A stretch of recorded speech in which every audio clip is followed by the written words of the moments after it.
မင်္ဂလာပါကျွန်မကတော့ဒီမိုကရေစီနောင်သတင်းဌာနကသတင်းတောက်အတင်စားပါအခုတင်ဆက်မှာသတင်းကတော့ကလေးတမူလမ်းပေါ်ကအကြမ်းဖက်တွေထိန်းချုပ်ထားတဲ့ကနန်ရွာကိုတမတော်ကပြန်လည်သိမ်းပိုက်ထိန်းချုပ်တဲ့သတင်းဖြစ်ပါတယ်ကလေးတမူလမ်းကြောင်းပေါ်ရှိအကြမ်းဖက်တွေရဲ့ယာယီစခန်းနဲ့၎င်းတို့ယာယီစုမိုးထားတဲ့ကနန်ကြီးရွာကိုတမတော်စစ်ကြောင်းတွေက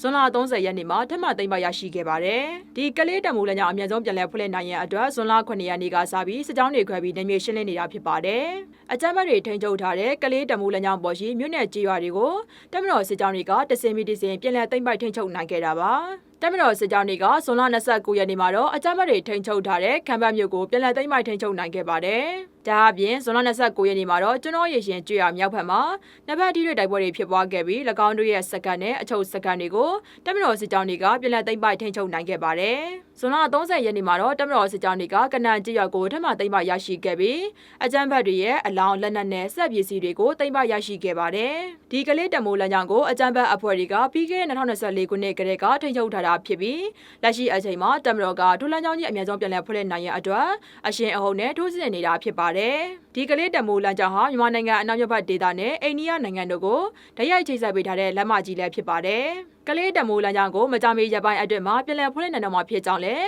အစိုးရကထုတ်ပြန်ထားပါတယ်။လက်ရှိမှာတော့ဒေသခံပြည်သူတွေပြန်လည်ဝင်ရောက်နိုင်ရန်အတွက်တမတော်စစ်ကြောင်းတွေကမိုင်းရှင်းလင်းတာပျက်စီးသွားတဲ့လန်တာတွေကိုပြန်လည်ပြင်ဆင်ပေးရနဲ့စတဲ့ကြောင်းတွေအများဆုံးပြန်လည်ဖွင့်လှစ်နိုင်ရန်ပြင်ဆင်ရေးလုပ်ငန်းတွေကိုဆောင်ရွက်ပေးနေပါတယ်။ကျွန်တော်တို့ဒီမိုကရေစီနောက်သတင်းဌာနအနေနဲ့နောက်ဆုံးရသတင်းတွေကိုအချိန်နဲ့တပေးညီတင်ဆက်ပေးသွားမှာပါ။ဒီမိုကရေစီနောက်သတင်းဌာနရဲ့သတင်းတွေကို TikTok, Telegram, YouTube နဲ့ Facebook တို့မှာကြည့်ရှုအားပေးနိုင်ပါတယ်။အားလုံးပဲစိတ်ချမ်းသာခြင်းကိုယ်ရေးကျန်းမာခြင်းနဲ့ပြည့်စုံကြပါစေရှင်။